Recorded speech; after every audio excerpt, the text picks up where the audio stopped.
called the flu. Why do people still have flu? I don't know. It just annoys me. Why do people die? So what are we talking about? I just thought we'd do a check-in. It's just been a little while. Are you alright? Yeah, no, I'm fine. Are you alright? No.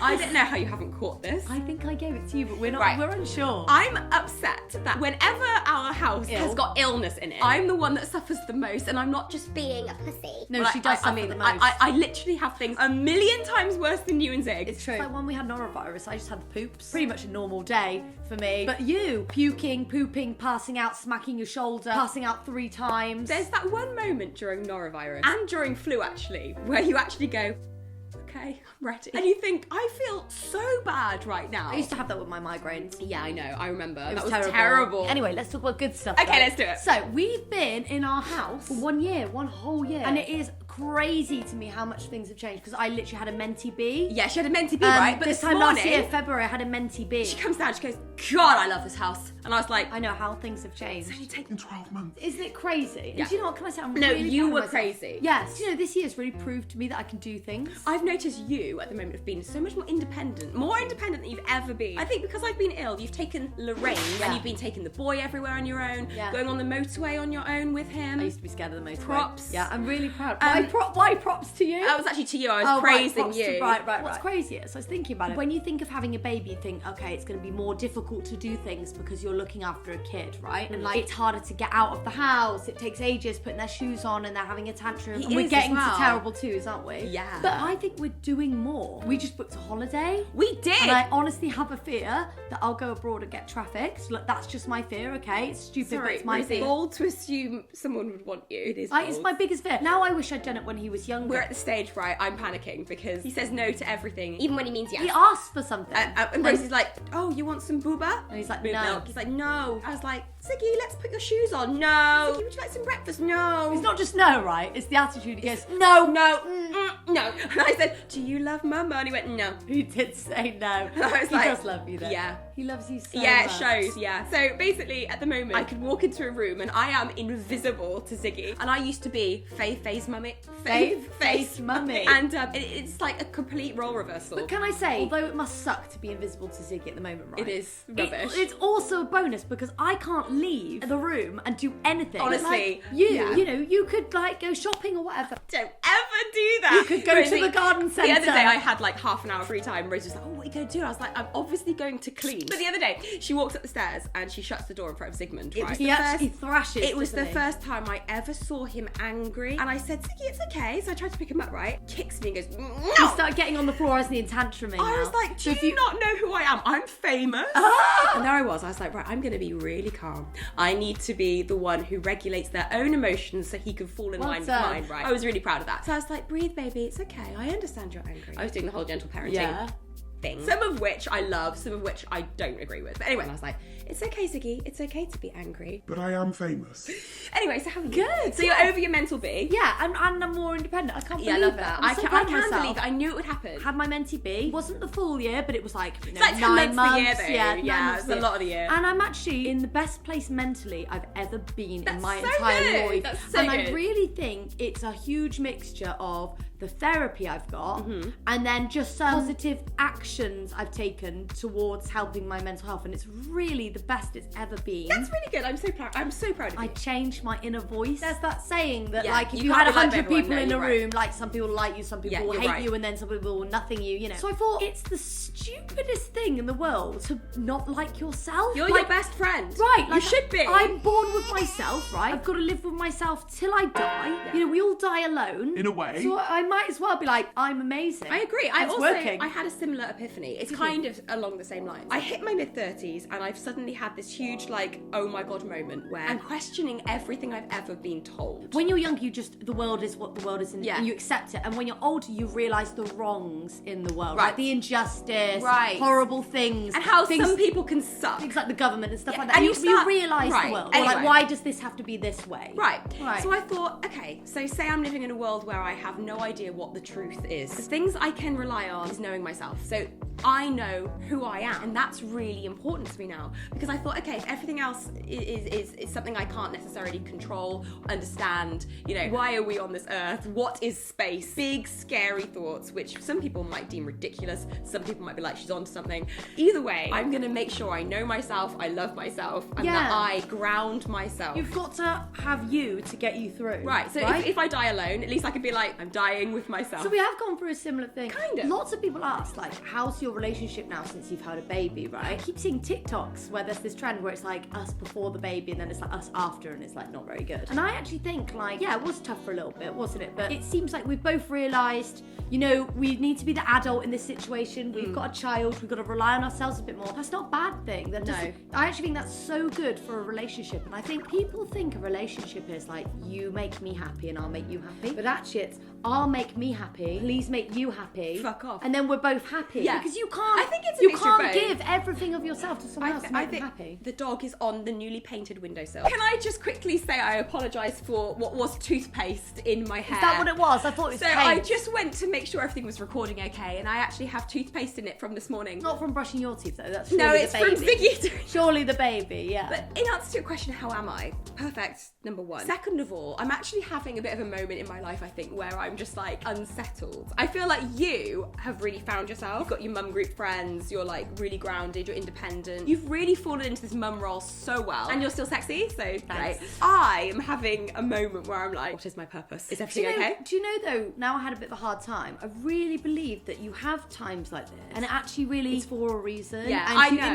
It normally teaches you something. You've been having anxiety quite badly recently. Right. And so you come off caffeine, you meditate, it does you recognise things like, oh, I don't want to do too much in one, I don't want to put too much on my plate. That's really good. Yeah, I'm making these small changes. And that's why I want to say thank you so much to BetterHelp for sponsoring this video, because it really was taking the first steps, you know, that actually do create habits and change it up, you know, and it's a good thing. It's a really good thing. It's a good thing to realise something's wrong and make positive steps to change. It's exactly what I just said, but better. Exactly. So if you didn't know what BetterHelp is, it's online therapy, counselling. BetterHelp will assess your needs and match you with your own licensed professional therapist. It's not a crisis line, it's not self-help, it's professional counselling done online. What I like about doing counselling online is that you've got access to expertise that may not be available in your local area. So if you've got a specific problem and you're like, I need someone who specialises in this, say OCD, let's just say, there might not be someone locally. So it's more accessible. Yeah, it's more accessible. So what you do is you log into your account and you can send a message to your counsellor. You can do it via text. You know, you might want to text, get to know people, get a bit more confident, and then you can do a call, do a video call, whatever. You've got the option. If you don't like who you're talking to, it's easy and free to change counsellors, but they do a really good match. Not only is it more accessible, it's also more affordable than traditional therapy, and for some, financial aid is available. So visit betterhelp.com/Rose and Rosie. That's better HELP for 10% off your first month using the code Rose and Rosie. How long have we been together this year? 12 years. Really? Together for 12 years? Yeah, it's a really long time. How long have we been married for then? 8 years this March. 8 years. So crazy. Like that 8 years has gone so fast. 8, 9, 10, 11. We were only together 4 years then. Yeah,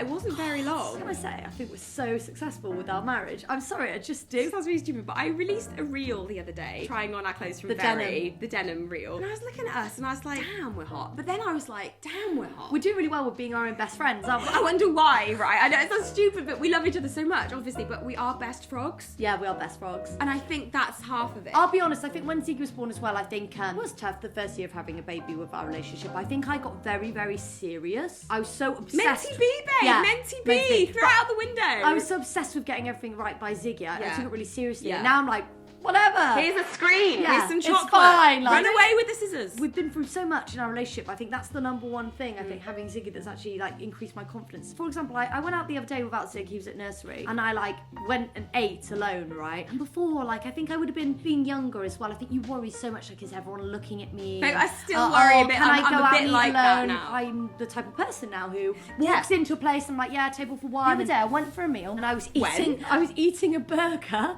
When? You had a burger? I said, what did you I had a breakfast muffin. It was date on your own. And on the side, I bought a stack of hash browns. I knew you had more because I was like, oh, I'm going to make lunch. And you're like, do you know what? Put me anyone up. I did eat it though. Yeah, I know. I was on my own and I literally just took a massive bite into the breakfast muffin. And I looked up and this dad and this toddler was staring at me. Oh, I was like, you used to have such a problem with eating in public. I did. I used to not be able to eat in front of anyone because most girls said that I ate like a snake. But this is what I'm talking about. Sorry. I've never heard this before. Yeah, it was actually my friend Sarah, who I'm still friends. She said your mouth open. And she said that your teeth come out. But I did that because I didn't want to get food around my mouth. She's got a point. Can I just say what you did the other day pissed me off so much. I was so feverish and ill. I just managed to kind of get in that trance where I could fall asleep. And I was lying there and the baby was asleep. I was like, this is perfect. I'm actually sleeping. So rare. I start hearing... Wait, I'm not done. It was chipsticks. One packet. I was like, okay, well, I'll give her one back. Right. I heard every single bite. Anyway, continue your story, Snake. Anyway, she said I ate weird, and then I remember I had a boyfriend at school, and we were eating, and she went, oh, your boyfriend's coming over, and I was like, oh my god, and I threw all my food away, and I was really hungry all day. When I got my other boyfriend, I used to never eat in front of him, I used to eat in the other room. Anyway, and now in front of you, because I had a lot of boyfriends in your time, Rosie, Jesus. But obviously which brings me to my next point. When I used to fancy you when we were teenagers, I, with respect, didn't even believe that you were bisexual. I know. Even when we started dating, like, properly, I was like, there's no chance we're gonna last. I didn't think we'd last. Why is that? Because I was 21. We're so 21. Young and dumb. We're such dumb I met you shit. when I was 17. No, Rosie. Yeah, at the Halloween party. Yes, Rosie. Yes, Rosie. The point is I'm literally a different person now, and I think you are. You're more the same, but I'm like literally a different person. Why am I more the same? Do you still love me? Because I love you Because loads. I think you're very. I think one, you had a more stable upbringing than me. True. And so maybe you were more like grounded in yourself earlier. Very. That doesn't make me better than you. Didn't ever say that you were, but it just makes me more mature, more successful, and a little bit hotter. I don't think you're more successful. We're at equal level, and I don't think you're hotter. I think beauty's in the eye of the beholder, and I think my internal monologue would disagree. Do you want to hear my monologue? Go on. It's okay, Rose. Everything's going to be okay. Just breathe. Just breathe. Oh, you've got some kind of sinus problem where you can't actually take deep breaths very well. It's okay. You're not going to die. You always say this about your sinuses, but you never go to the ENT. Anyway, listen. Go on. What's 10 things you love about me? It's nearly Valentine's Day, and I'm a completely different woman. Okay, you're one of these people that never age. That shouldn't be my first top one, but it's one of them. You're so funny. Oh. You are so positive all the time. It's true. You love my family, genuinely love them and would do anything for them. I'm under their wing. Everybody, including all my cousins, all my distant relatives, love you. I'm amazing. And I love that about you. You have given me the most beautiful child in the world. Yes, I did. Even Perfect. though I'm invisible and dead to him. You are so good when it comes to sorting and organising my life out. Like the time I had that eye scare with my glaucoma, that's not glaucoma. Yeah. You were on it and you sorted it within a day. Yeah, like, amazing. You married your who have I mum, got to talk? I know, I married my mum and I'm okay with it. No, what number are you on? It was 8, I think. Go on. I love how confident you are lately and how you go from having such a bad time in life and turning it around to seeing all the reasons why it was a good thing. Yes. I love that. Finally, you are my inspiration. What for? Everything. What Just the way that you view life. You like my lens? I love your lens. My rose-tinted lenses. The question is, can you list 10 things about me that you love? Number 1, you step up when I'm having a bad time and vice versa. But Thank you. But you're my walk. Okay. You made the decision to do my mentally fit Okay. decision. Okay, good. Number 2. Yes. Although when I have an idea initially, you're like, No. you give it a minute and then you're like, I've had a really good idea, and you agree with me, which I like. Are these mild digs I'm sensing? Number 3, you're beautiful. Yeah. Number 4, you stuck by me and I don't even know why you were with me at the beginning. Same. I look back like, why? I look back and Did you actually even agree like with me? you. Yeah, I don't know why you even like me. I was obsessed with You've you. been with me through my worst, and that's why you deserve me at my best. Several of your worst. You've stayed with me for my worst, and good decision on your part because now you get this. Okay, so I think well done, you. Yeah, thanks. Yeah. Number 5, Yeah. I wouldn't want to work with anyone else, even though it's annoying sometimes. Oh my god, I know I'm annoying. I know I'm a control freak. I know I've got OCD. I know that I'm so annoying with tidiness. Number 6, you look good naked. Thank you. Really? Yeah. I love your passion to help me with things that are trivial, but you will get it done if I'm really upset. You love our baby and you're the one who chose our sperm donor, and so without you, even though you may not be biologic related, you basically are because you chose the sperm, and boy did you pick right. So if it wasn't for you, we wouldn't have our baby, and so actually it's actually even more impressive than biology because you actually have to make a choice. And I don't know what this number is, but you're smart. I am smart. Yeah. And number 10, you listen to me. Well, better than I listen to you, yeah. probably. Even though I literally have a certificate in listening. Are you saying that I'm a good listener. Yes. I appreciate all those things. 10 things I love about you. Thanks, babe. I love you. I love you too. Because you think for a smart, independent, sexy lady. Yeah, I did have a dream about our editor though. Yeah, so what was the dream? We just ended up together. What do you mean ended up together? Well, you were there, but also she was also there. It's fine. When I went to Boston Tea Party, I think that single dad fancied me. I don't care if it's anything to do with men. I've just lost interest completely. I do a little bit. Alright guys, don't forget to like, comment and subscribe. Take care of yourselves. Check out the link in the description box below and we will see you very, very soon. Mwah! Bye! Bye!